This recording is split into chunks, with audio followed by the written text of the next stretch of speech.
My name is Richard Grannon, and I currently work as, let's say, a life coach who helps people to overcome childhood trauma and the trauma of emotional abuse in narcissistically abusive relationships. Formerly, I was a self-protection instructor. This is a video about being bullied, and this is a video about being coerced into doing things that you don't want to do. I myself, as an adult, don't like being pressured into doing things, ever. So when we say bullying,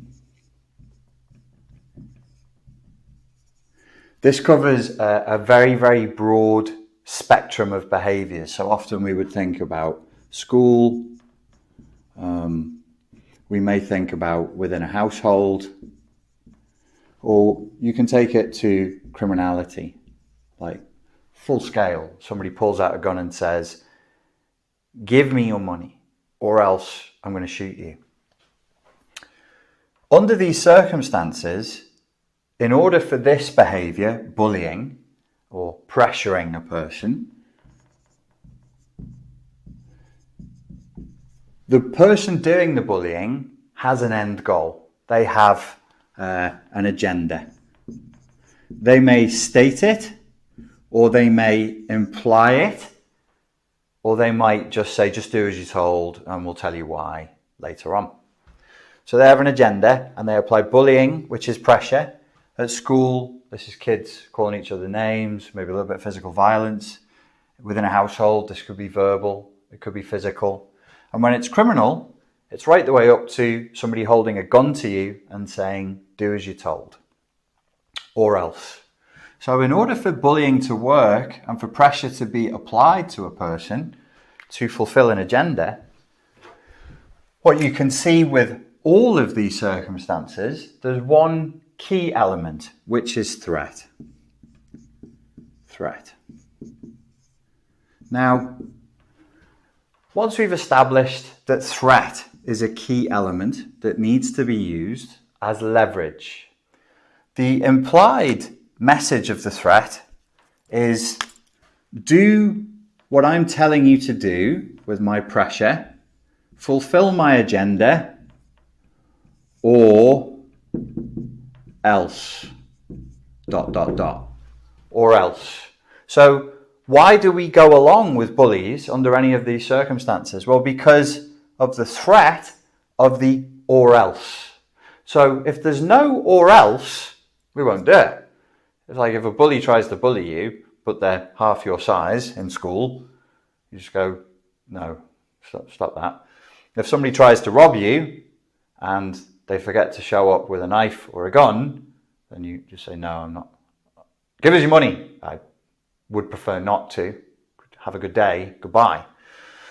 Similarly, in a household, if there's no leverage, if there's no power dynamic, they can't do it. So I'm also going to assert that the greater the threat, so the more of a threat there is, the more pressure there is, the more people will be motivated to take action. In alignment with whatever the agenda is, because of the threat of the or else. So the more of this you have, the more of this you have. So if we're plotting that as a graph, it would go like that. So it would be proportionate. The more threat there is, the more obedience you have. Now, as the bully, one of your agendas, of course, would be to get obedience. But one of the things that you have to do to get obedience from an adult is, in order to get your agenda in, is you have to use shock tactics. And these shock tactics ideally should provoke an intense emotional response. So I'm going to describe something disturbing to you, but I'm going to do it in dry language. If you're easily #triggered by descriptions of real world violence, you should turn this video off now. When it is studied. There are people out there whose job, unfortunately, is to study criminal behavior. And they study what criminals do. And they say, okay, across a broad series of cases and across a broad series of scenarios with different agendas, who would apply pressure and threat to get obedience and to force people to take action? Well, if somebody breaks into your house and they're armed and they threaten your family, you will do as they say or else. If they're terrorists and they've broken into the hotel or the airplane to fulfill a different agenda, you're going to do as they say or else. If they're robbing the place, so on and so forth. What do the statistics indicate as far as different options of response? Because you as an individual, as an adult, you can either go with what they want you to do. You can go with it, or you can say no. Here's an interesting thing. You know the scene in the movie, we've all seen these movies, where the gangsters come or the criminals come and they pull out a gun and it's a busy New York street and they say, get in the car now. I remember as a kid watching that and being like, why would you get in the car? Why would you do that? It's a gun. So what's the threat? You're going to shoot me. Okay, well, shoot me then. Because whatever's going to happen when I get in the car is surely going to be worse than being shot on a busy sidewalk in front of a bunch of witnesses. I remember thinking that as a kid. Years later, when I was working in the self-protection industry, I had the opportunity to speak to guys who did behavioral analysis when it came to crime. And I asked them, what do the statistics indicate? If you just do what the criminal wants, what happens? And they told me a few things. They said, first of all, never go to a secondary crime scene. Never. Only bad things. Well, not only. Typically, the worst things will happen to you at a secondary crime scene. The criminal wants to take you from where you are to another place to do really bad stuff to you. Really bad things. So don't go. So if that happens and somebody goes, get in the car now, and they threaten you, you're actually better off fighting and dying right there on the sidewalk. That's a brutal decision to make. But if you read and find out of these poor, you have like behavioral units like in the FBI, and they have to go through what actually happens at secondary crime locations. It's not nice.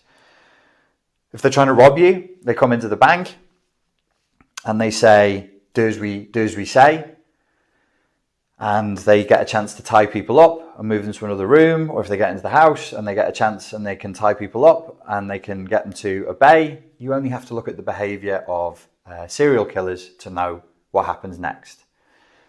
When that gun is in your face, when the threat is there, every instinct inside of you is going to be saying, obey.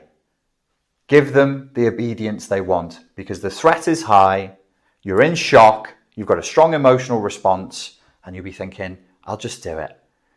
I'll just do it. Probably it's an infantilizing and terrifying experience that makes us hopeful. Because in all of our normal lives, up until that point as adults, we're transactional with other adults, and we behave generally within a spectrum of being fair. Generally within a spectrum of being fair. But the statistics, sadly, don't indicate that anything good comes from obedience when you are dealing with bullies, terrorists, and criminals, and abusive, narcissistic psychopaths.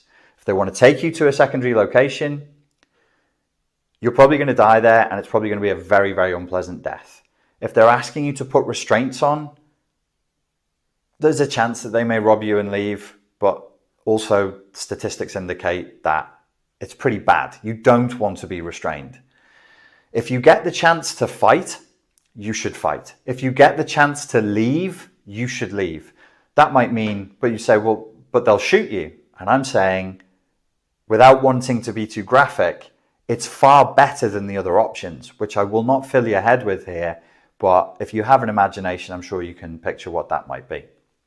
There's a particularly nasty case that they I don't know if they still do it, but new FBI agents, they'd make them listen to an audio that was kept of something that happened to somebody who did get in somebody else's van. It's really unpleasant. It's really, really not good. You're far better off saying no and fighting and dealing with the consequences now. You may be killed. Under those circumstances, somebody puts a gun in your face or a knife to you, you may be killed. But you are better off statistically than going to a secondary crime location and hoping for the best. You're better off statistically when they say, here's some restraints, you must fight. Because if you don't, you're going to die an unpleasant death. And also if you have people you care around with you, it's not good. It's really, really not good. So in proportion to the threat, every instinct inside of you will be, do as you're told. But what I'm telling you is, don't. Your instincts will kick in and you'll have a primary emotional response. And I think we're seeing that now. Everybody knows that this situation is really, really now not good. It's really not good. There are major changes that have already happened. Like, they're not in progress, they've already gone. The whole economic system that is gone. And people go, oh, you're worried about economy instead of lives. Economy is lives. Don't fall for the false dichotomy of choosing between lives and economy. It's lives versus lives. The only difference is the timeline. There's an argument that this timeline might be slightly longer, but not much. The kickback of people dying and suffering will be soon. It won't be in 5 years' time. It will be it's happening now. It's already begun. It's already happening. We're under pressure. Generally speaking, it is not good to do as you're told when you're pressured into doing it. Why are we under such pressure? Why is it all so shocking? Why is it all so evocative of an emotional response? If there is a real, legitimate threat, let's talk in a sober, calm way about the data. Why can't we talk about the data? Why is that not allowed? What is actually happening is people are being wound up and they're going into a strong emotional response of fawning. It's called a fawn response in psychology. And when they see other people not fawning, they get very, very upset and angry because they've drawn a line in their head between your refusal to obey and the deaths of other people, which is palpable nonsense at this point. If you're looking at data and using your brain and being objective rather than your emotions and consuming massive amounts of brainwashing propaganda. I'm not telling you how to live, but we seem to be hitting a point where we're splitting down the middle. My recommendation, don't be an idiot. Don't say no for no reason whatsoever. Don't cause disruption just for the sake of it. But for God's sake, don't just go along with everything. The longer we wait, the worse it is. The longer we let this continue, the worse it is. And we must be asking one question. And let's see if we can. Let's see what happens in the comments. Can we answer one question? Does the threat merit the response or not? That's the only question, ladies and gentlemen. Does the threat merit the response? A secondary question might be, is the response worse than the threat? When people are getting hysterical and saying, just do as you're told, just do as you're told. And you're like, wow, where's this coming from? These are the people who, in the scenario where the robbers come to the bank or the terrorists break into the plane and everybody's saying, put your restraints on so it's easier for us to execute you. In their heads, they're thinking, if we do as we're told, we'll live. And if you say no, you'll die, and we don't want that, and everybody else will die. That may seem real, but it is false. Let's start using our brains. Let's reopen the conversation. Conversation starter number one. Does the data about the threat merit the action that we are being bullied into taking. Nobody's asking. We're being forced under the threat of social shaming, under the threat of name calling, under the threat of being arrested, just for asking the question. Is this necessary?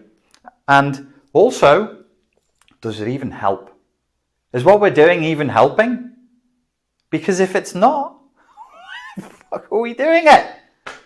Ladies and gentlemen, I hope you can stay rational and respectful in the comments, and that you take this point in the spirit in which it was intended. I very much look forward to having a polite debate with you again very soon. Cheers.